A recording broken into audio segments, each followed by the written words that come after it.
अस्सलाम वालेकुम। अब हम स्टार्ट करेंगे टाइप 3 हाइपर सेंसिटिविटी, जिसको इम्यून कॉम्प्लेक्स हाइपर सेंसिटिविटी भी कहते हैं। ये मोस्ट डेंजरस होती है और इसमें क्या होता है कि एंटीजन एक्सोजेनस भी होते हैं, एंडोजेनस भी होते हैं। लेकिन एंटीजन जो है टाइप 2 में तो अटैच्ड था टू द सेल सरफेस या फिर to the ECM, but in type 3 hypersensitivity the antigen always circulates freely in the circulation और इन द ब्लड। ठीक है, तो इसमें antigen is neither attached to the ECM nor to the cell surface receptors।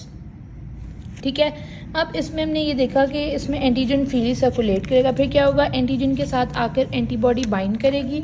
इस diagram में सही से बताया हुआ है कि एंटीजन से आकर IgG और IgM एंटीबॉडीज़। अच्छा, टाइप 2 में एक चीज़ बताना भूल गई थी कि उसमें IgM और IgG ही एंटीबॉडीज़ आकर अटैच होती हैं।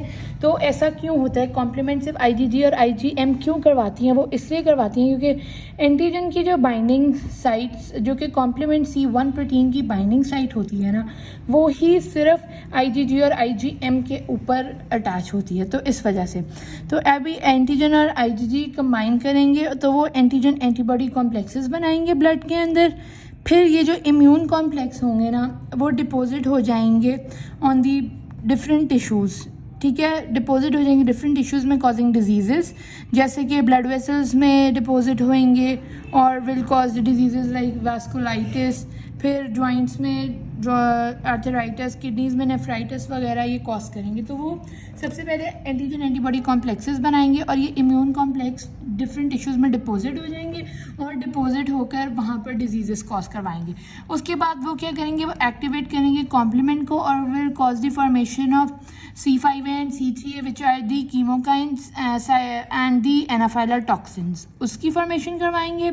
उसकी फॉर्मेशन के बाद ये जब ये फॉर्मेशन हो जाएगा तो सेल जो एंडोथीलियम होगी या फिर जो भी होगा damage to the cell, damage कर इन्फ्लेमेशन करवाएंगे और टिश्यू की इंजरी करवा देंगे वहाँ पर। तो उसमें टाइप 2 में क्या हुआ था कि एंटीजन एंटीबॉडी कॉम्प्लेक्स बनाया था वो एंटीजन एंटीबॉडी ने, और वहाँ पर डिफरेंट रिएक्शन से ऑप्सोनाइजेशन भी करवाई थी किसी ने, और फैगोसाइटोसिस करवा दी थी किसी ने, लिसिस करवा के फैगोसाइटोसिस करवा दी, किसी ने नेचुरल किलर सेल से फैगोसाइटोसिस करवा दी, किसी ने कॉम्प्लीमेंट को एक्टिवेट करके फैगोसाइटोसिस करवा दी, किसी एंटीबॉडी ने इटसेल्फ अपने रिसेप्टर पे एक्ट करके वहाँ पर सिर्फ जो था सेल के फंक्शन को ख़राब कर दिया था, सेल को डिस्ट्रॉय नहीं किया था। तो वो था टाइप 2 में। जबकि टाइप 3 में क्या हुआ, एंटीजन एंटीबॉडी कॉम्प्लेक्स बनी और इम्यून कॉम्प्लेक्स डिपॉजिट हो गए टिश्यू में, और फिर उसके बाद उन्होंने वहाँ पे कॉम्प्लीमेंट को एक्टिवेट किया और कॉम्प्लीमेंट को एक्टिवेट करके वहाँ पर उन्होंने टिश्यू इंजरी और टिश्यू इन्फ्लेमेशन करवाना शुरू कर दी।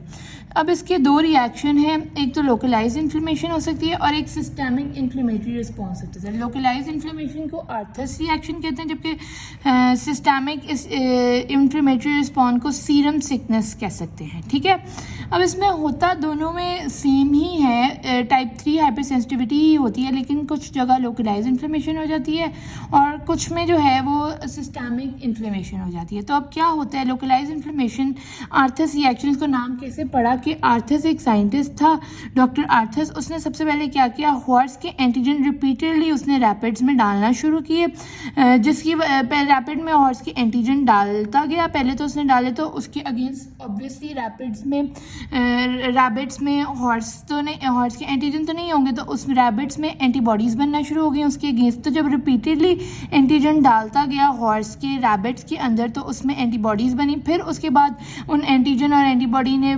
कंबाइन करके इम्यून कॉम्प्लेक्स बनाया और फिर इम्यून कॉम्प्लेक्स जो है वो लोकलाइज्ड एरिया जहाँ पर वो एंटीबॉडीज़ डाली गई थी उस लोकलाइज्ड एरिया पर इम्यून कॉम्प्लेक्सेस बनाए और उन्होंने उन लोकलाइज्ड एरिया पर जो है एक्ट करना शुरू कर दिया, वहाँ पर एडीमा, हेमरेज वगैरह ये कॉज करना शुरू कर दिया। तो आर्थस रिएक्शन में हुआ वही है, टाइप 3 हाइपर सेंसिटिविटी हुई है, लेकिन उसमें लोकलाइज जब वहाँ पर इम्यून कॉम्प्लेक्स बने तो उन्होंने उसी लोकलाइज एरिया में जहाँ पर एंटीजन और एंटीबॉडी कॉम्प्लेक्स बने थे वहीं पर एडीमा, इन्फ्लेमेशन और हेमरेजेस करवाना शुरू कर दिए। ठीक है, इसमें कुछ एग्जाम्पल्स हमारे पास आती हैं, चीज़ वर्कर लंग की, वुड वर्कर लंग की, व्हीट मिलर लंग की और कुछ इसी तरह आती है। फिर उसमें एक इंपॉर्टेंट एग्जांपल आती है टेटनस इम्यूनाइजेशन की, कि अगर हमने टेटनस के किसी को एंटीजन लगाए हुए हैं ना तो वो वीक एंटीजन जो होते हैं वो वीकेंड बैक्टीरियाज वगैरह होते हैं ना, तो अगर हमने वो लगाए हुए हैं ना, तो अगर हम उसको 5 साल से पहले, मतलब उसके इंटरवल जो है, नॉर्मल इंटरवल 5 साल है, उसके बाद दूसरी डोज है, अगर हम उसको 5 साल से पहले ही लगा देंगे ना दोबारा से एंटीजेंस वैक्सीन दोबारा से ही लगाएंगे, एंटीजन्स रिपीटेड एंटीजन लगाएंगे, तो क्या होगा, उसी लोकलाइज्ड एरिया पर ना एडीमा, इन्फ्लेमेशन, हैमरेज होना शुरू हो जाएगा, मतलब कि उस पर आर्थस रिएक्शन